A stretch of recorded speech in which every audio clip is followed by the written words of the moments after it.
Le coronavirus frappe jusqu'au sommet de l'État. Dans les couloirs de l'Assemblée nationale, la majorité temporise. Je ne suis pas inquiet particulièrement. Il a été diagnostiqué positif. Vous avez hier en France 11 Français qui ont été contaminés par le virus par minute et 2 par minute qui ont été admis aux urgences. Donc on voit bien que c'est une maladie qui circule partout. Et donc aujourd'hui, bien sûr, je vois qu'il continue à faire ses activités. Donc il n'y a pas d'inquiétude particulière à ce stade, non, pas du tout. Pas d'inquiétude. Pourtant, le chef de l'État a peut-être contaminé d'autres membres de l'exécutif. Le Premier ministre, comme le président de l'Assemblée nationale, ont tous les deux été déclarés cas contact. De possibles contaminations en cascade qui pourraient menacer l'ensemble de la classe politique. Deux repas préoccupent particulièrement l'exécutif. Mardi midi, Emmanuel Macron recevait à l'Élysée l'ensemble des responsables du Palais Bourbon. Assis à 10 mètres de lui lors de ce déjeuner, le chef de la France insoumise n'a pas été déclaré cas contact.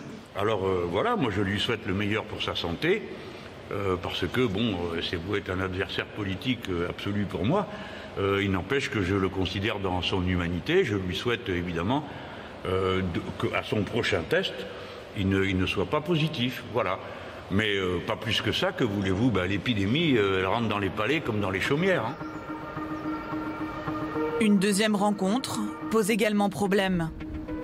Hier soir, le président dînait avec les ténors de la majorité, dont Richard Ferrand, désormais immobilisé pendant au moins 7 jours. Le président de l'Assemblée regrette peut-être aujourd'hui ses propos tenus quelques semaines plus tôt. Il suffit pas d'avoir peur, il suffit pas d'être en colère.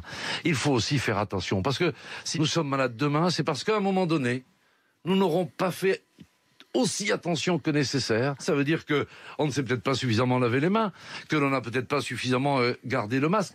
Chacun d'entre nous doit être en vigilance pour les autres et pour soi-même. C'est pas une question de faute, c'est une question de responsabilité. Donc Richard Ferrand et le président de la République dialogueront l'un et l'autre.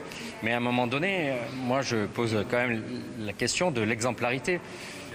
Vous, moi, les Français, nous avons abandonné énormément des relations sociales pour faire baisser ce risque. On peut se poser la question de ces dîners et de ces repas, s'ils étaient absolument nécessaires ou si ce n'était pas une prise de risque inutile. Aujourd'hui, le président de la République a bien été contaminé par quelqu'un et ça aussi, il faudra comprendre d'où ça vient et comprendre où ça a failli, où l'exemplarité n'a pas été.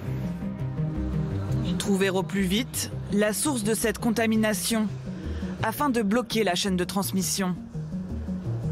Une course contre la montre pour remonter l'agenda chargé du président et scruter ses derniers contacts, en France comme en Europe.